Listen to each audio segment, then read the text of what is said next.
Bine ați venit, dragilor din Zodia Gemeni, oriunde v-ați afla în această lume. Suntem din nou împreună la o nouă lectură generală, de data aceasta pentru luna august a acestui an 2026. Așa că, dragilor, toți cei care aveți nu doar soarele, ci și luna, Venus sau ascendentul în Zodia Gemeni, această lectură este de asemenea și pentru voi. Desigur, vreau să le mulțumesc încă de la început tuturor celor care sunteți în permanență aici alături de mine și se vede acest lucru prin intermediul like-urilor, comentariilor frumoase și, desigur, al gândurilor bune care vin din partea voastră, așa că mii și mii de mulțumiri tuturor. Cei care sunteți noi pe acest canal, vă urez bun venit, iar dacă la finalul lecturii simțiți că ați rezonat sau pur și simplu v-a plăcut, nu uitați să vă abonați. Este gratuit și în felul acesta nu veți pierde niciuna dintre lecturile mele. Și așa cum desigur mulți dintre voi v-ați obișnuit, la începutul fiecarei luni calendaristice facem așa o mică sinteză vis-a-vis de luna curentă și ce aduce ea din punct de vedere astrologic și astronomic câteodată. Așa că, înainte de a începe interpretările pentru această lună, aș vrea să vorbim puțin despre energia generală a lunii august, pentru că este una importantă. De ce? Cam din tot ceea ce se vede în această perioadă, cred că este una dintre cele mai importante luni ale acestui an. De ce? Pentru că avem o eclipsă totală de soare pe 12 august în Zodia Leului, iar poate unii dintre voi știți, cei care nu, în astrologie eclipsele sunt considerate momente de schimbări importante, da? Sunt perioade care închid anumite cicluri, anumite etape la nivel global, la nivel macro și, desigur, vor deschide altele noi. Chiar dacă eclipsa are loc într-o singură zi, totuși influența ei începe să se vadă chiar înainte cu vreo 2 săptămâni și, desigur, va continua efectul pe o perioadă destul de lungă, între 3 și 6 luni. De asemenea, la sfârșitul lunii avem încă un eveniment important, în afara lunii pline. În Zodia Peștilor avem o eclipsă de lună. Asta face ca întreaga lună august să fie cuprinsă între două eclipse, două momente astrologice care ne invită pe de-o parte să fim mai curajoși, pe de altă parte să lăsăm în urmă ceea ce nu ne mai reprezintă. Așa că alături de aceste două eclipse importante avem și nodurile astea lunare care se află pe axa Pești-Fecioară. E o axă care ne vorbește foarte mult despre echilibru dintre ceea ce simțim și ceea ce trebuie să facem. Aș scoate așa ca o concluzie noțiunea asta de gândire că unele lucruri nu trebuie să le forțăm pentru că ele oricum se vor așeza exact așa cum trebuie. Și pentru că soarele va petrece cea mai mare parte a lunii august în Zodia Leu și mai avem acolo și un Jupiter așezat foarte bine, tot în Zodia Leu, energia întregii luni august pune foarte mult accent pe a fi autentici, a fi originali. Cred că mesajul cel mai important din punct de vedere energetic al întregii luni august, pe care Universul încearcă să ne-l transmită, este acela că adevărul rezistă în timp, iar ceea ce nu are o fundație solidă va cere mai devreme sau mai târziu să fie reconstruit. Așa că bazați-vă foarte mult pe a fi autentici, pentru că ce este autentic are șanse să se consolideze și chiar să prindă rădăcini, iar ceea ce este construit, desigur, doar din aparențe, din roluri care nu ne mai reprezintă, încet începe să-și arate fisurile. August, desigur, va deschide uși, dar nu ne va îmbrânci prin ele. Rămâne la latitudinea fiecăruia dintre noi să facem acel pas. Pe de altă parte, în ceea ce vă privește strict pe voi, ca și zodie, dragilor din Gemeni, luna august vine cu multe noutăți și cu ocazia ca voi să vedeți lucrurile dintr-o perspectivă cu totul diferită. Pentru mulți dintre voi este o perioadă în care, nu știu, veți purta discuții importante, veți lua decizii sau veți primi vești care să vă schimbe direcția în care mergeți. Dacă vorbim de muncă, la muncă se anunță o perioadă mai dinamică. Pot apărea noi responsabilități, proiecte diferite sau chiar, nu știu, șansa ca voi să învățați ceva care vă va fi de folos nu acum, ci mai târziu. Aveți grijă la felul în care comunicați, pentru că un cuvânt spus la momentul potrivit vă poate deschide uși importante. Dacă vorbim de bănuți, din punct de vedere financiar, este bine să fiți cumpătați, pentru că pot apărea tot felul de cheltuieli legate, nu știu, de drumuri, de acte, de cursuri sau alte lucruri care, în general, vă ajută să evoluați. Desigur, pe partea banilor avem și o atenționare. Gândiți-vă de 2 ori înainte de a face cumpărături din impuls. Da? Fără să le analizați, fără să le calculați. Dacă vorbim de cuplu, pentru cei care vă aflați deja într-o relație, luna august vă îndeamnă să vorbiți deschis despre ceea ce simțiți.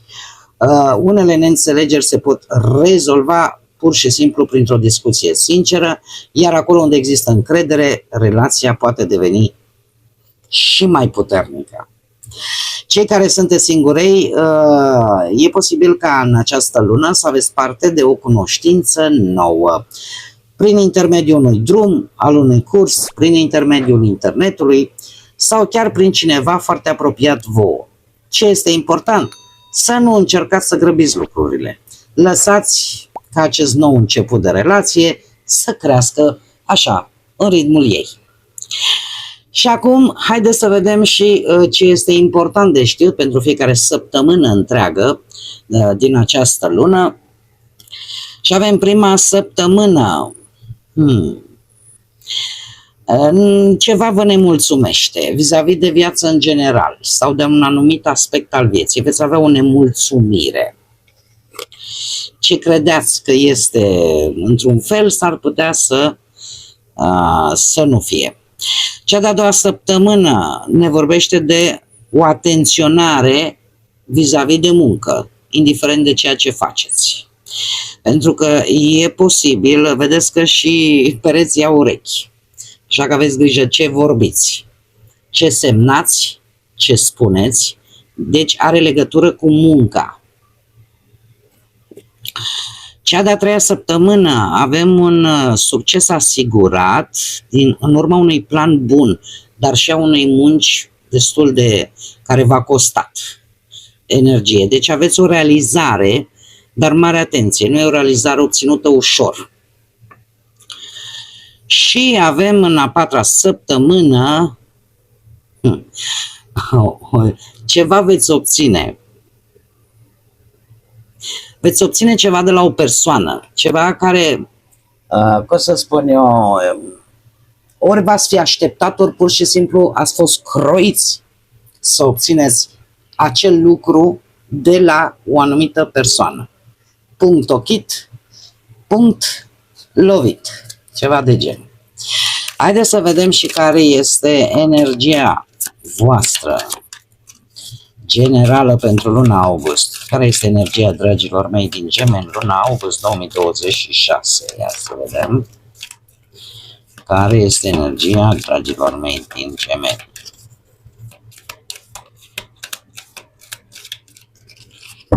Interesant. Energia, dragilor mei, din Gemeni, te rog. Și, bineînțeles, o avem pe Gaia. Planeta Pământ, zeița Gaia. Bun.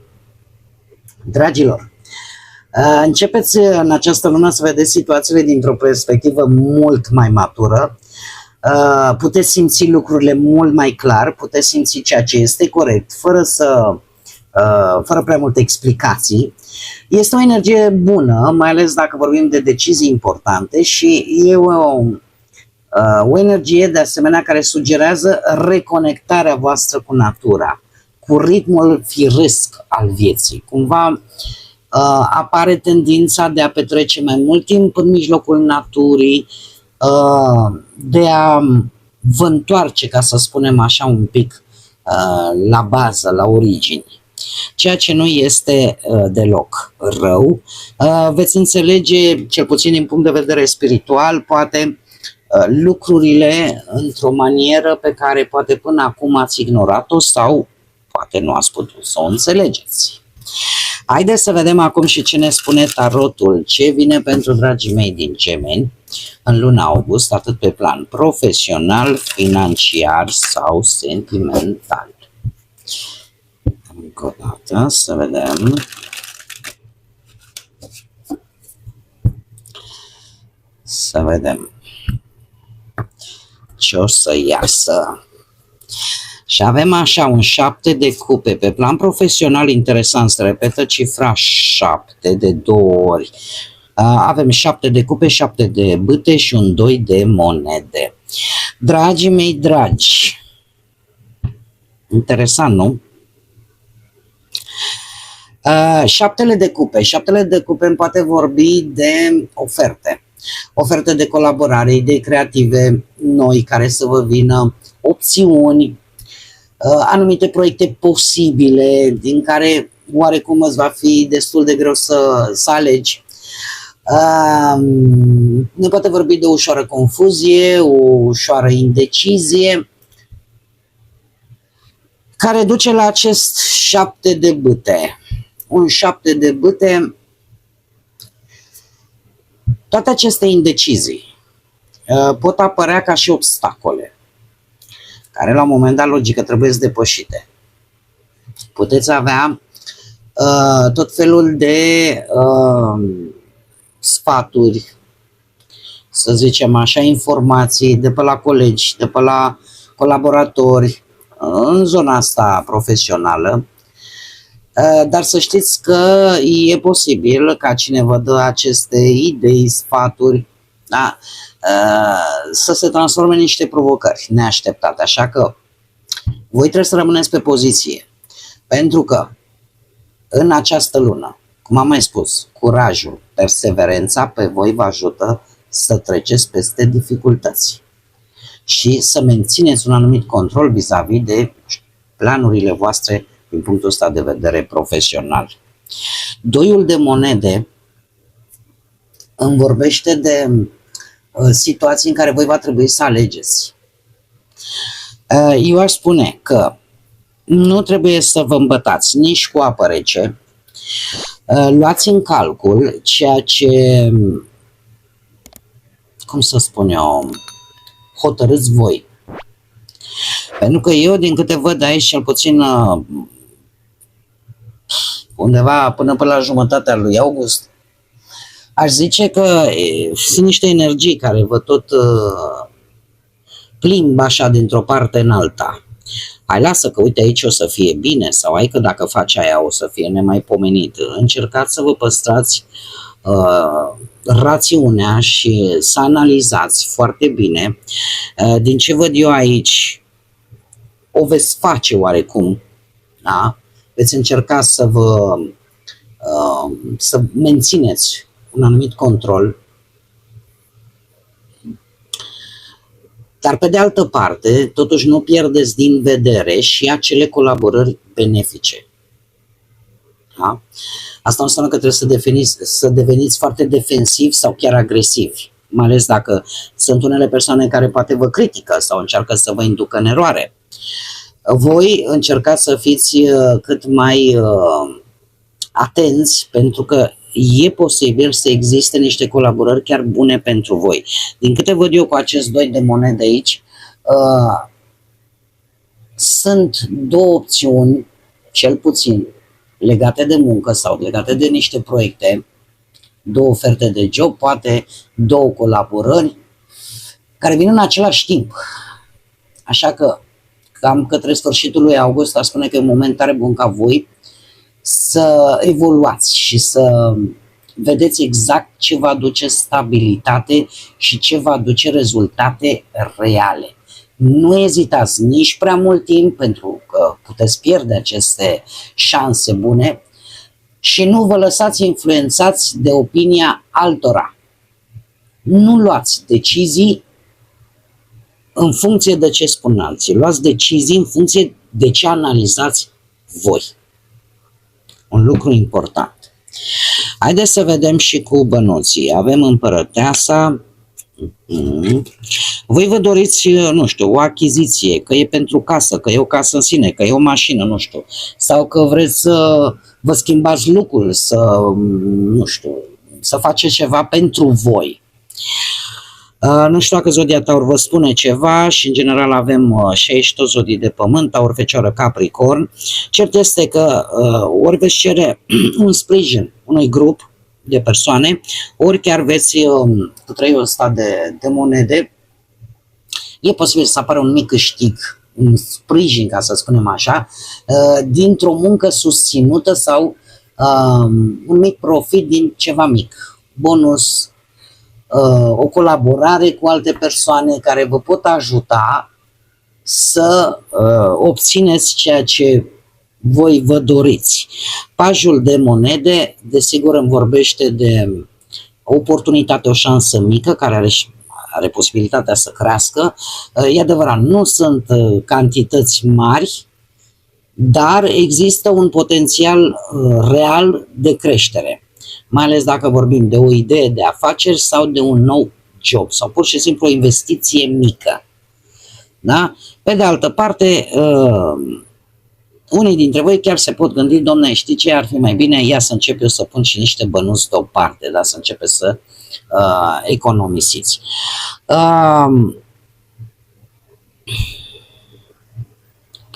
Așa, per general, aș zice că pe planul ăsta financiar pentru voi e bine să fiți cumpătați. Pentru că chiar dacă voi nu veți putea obține neapărat ceea ce vă doriți, poate luna aceasta, totuși există premize pozitive ca voi să obțineți ceea ce este important pentru voi de obținut, indiferent despre ce este vorba. Haideți să vedem în relație. În relație avem un 8 de monede, un 5 de spade și un 2 de bâte. Pentru cei care vă aflați într-o relație, acest 8 de monede îmi vorbește de o relație care se bazează mai mult pe construcție, se bazează mai mult pe efort reciproc. Voi, unii dintre voi cel puțin, vreți să construiți ceva împreună. Că e o casă, că e o familie, că e un proiect, că e o relație mai trainică. Se pare că există tendința asta de a îmbunătăți relația în sine sau ceva anume și apare o susținere reciprocă. Ce este interesant aici? Acest 5 de spade. Există ceva care se tot repetă. E adevărat că una e să avem același numitor comun, să avem aceeași direcție într-o relație, dar e ceva aici care tot apare în sânul relației voastre. Cinciul de spade îmi vorbește de, cum să spun eu, anumite dispute, anumite neînțelegeri, posibil conflicte legate de orgolii, de momente în care fiecare vrea să aibă propria lui dreptate. Da? Poate argumentată, nu avem noi de unde să știm ce se întâmplă la fiecare relație. Dar chestia asta se tot repetă. Și probabil că nici nu va lipsi nici în această lună, lucru care duce la acest 2 de bâte. Un 2 de bâte care îmi vorbește totuși de ideea asta că există ca un fel de concurență în relația unora dintre voi, desigur cei care rezonează cu ce spun eu aici. De ce? Pentru că în momentul în care aveți de discutat planuri, în momentul în care vreți să vă organizați și aveți ceva comun, nu contează că e o casă, că e un proiect, că e o excursie, că e un hobby, lucrurile parcă se solidifică. Da? Pe de altă parte, în schimb, analiza excesivă a fiecărui pas poate crea tensiuni. Iar uneori, paradoxal, o planificare prea multă vă face rigizi și vă înfrânează spontaneitatea. Din câte vedem aici, există, într-adevăr, aveți puncte comune. În schimb, eu văd o relație foarte mult bazată pe competiție și nu pe emoție. Și pe a fi spontan. A face ce-ți vine la un moment dat, în sânul relației voastre, da? Și când mă refer la spontaneitate, mă refer la lucruri banale, simple. Așa că depinde de voi cum veți manevra și dacă într-adevăr reușiți să scoateți acest 5 de spade care tot apare, parcă apare așa periodic. Haideți să vedem cei care sunteți singurei. Voi, dragilor, avem un as de cupe, vai ce frumos e. Să știți că la voi chiar se preconizează un nou început, dar așa, romantic, emoțional. Avem și nebunul aici, cu Uranus. Avem și un rege de cupe care ne vorbește de zodii de apă, rac, pești sau scorpion. Poate să aibă legătură directă cu voi, pe lună, Venus sau chiar ascendent, sau să aveți parte de o nouă energie în viața voastră. Este cineva matur, este cineva care a trecut de niște etape ale vieții. Asul de cupe îmi vorbește de posibilitatea unor emoții, în primul și în primul rând, o atracție nouă, chiar poate începutul unei noi iubiri sau unei noi, dar n-aș spune neapărat prietenii foarte profunde, tind să cred că este ceva care vă trezește un sentiment fabulos, o conexiune sufletească și se pare că e momentul ca voi să explorați cum este să simți, cum este să învățați, să descoperiți lucruri noi despre voi prin intermediul acestei relații. Avem un rege de cupe care îmi vorbește de cineva stabil, cineva serios, cineva care pune foarte mult preț pe respect reciproc.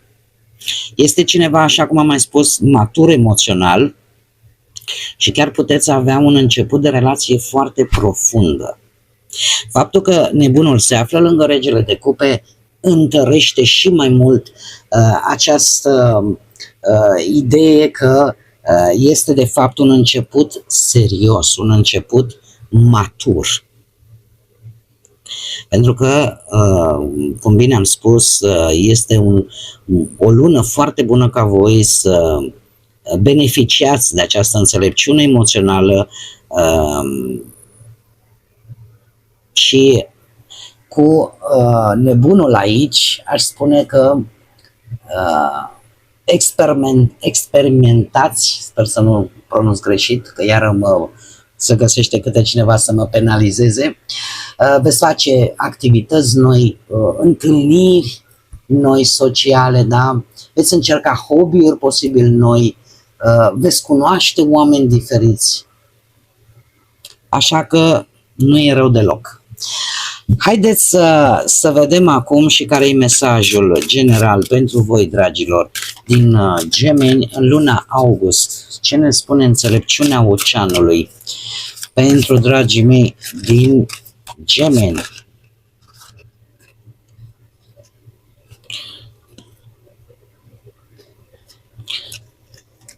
Așa, ia să vedem. Palatul lui Neptun lasă curenții ghidării divine să te conducă către adevăratul tău scop. Acest mesaj, din punctul meu de vedere, este ideea de încredere în direcția vieții. De ce? Pentru că Neptun, în general, simbolizează intuiția, inspirația, de ce nu, spiritualitatea și ceea ce, în teorie, nu poate fi controlat doar prin logică. Așa că, se pare, nu este nevoie să controlați fiecare pas sau să aveți răspunsurile chiar acum. De ce? Pentru că uneori viața vă va conduce exact acolo unde trebuie voi să ajungeți. Așa că aveți încredere în intuiția voastră, fiți deschiși la semne, la oportunități care apar și, desigur, câteodată e bine să vă lăsați ghidați către scopul vostru adevărat, acel scop autentic. Da? Cumva nu vă luptați împotriva curentului, ci învățați să-l folosiți pentru a ajunge acolo unde vă este menit să fiți. Așa că, dragilor, cam aceasta a fost lectura pentru voi, pentru luna august. Ne vom vedea, desigur, la fiecare săptămână din această lună, dar până atunci vă mulțumesc tare mult că ați fost alături de mine și până data viitoare, când ne vom reîntâlni la o nouă lectură, nu uitați, suflete frumoase, să gândiți înalt, să zburați înalt și, desigur, să lăsați ca pacea, credința, liniștea și lumina să vă însoțească la fiecare pas.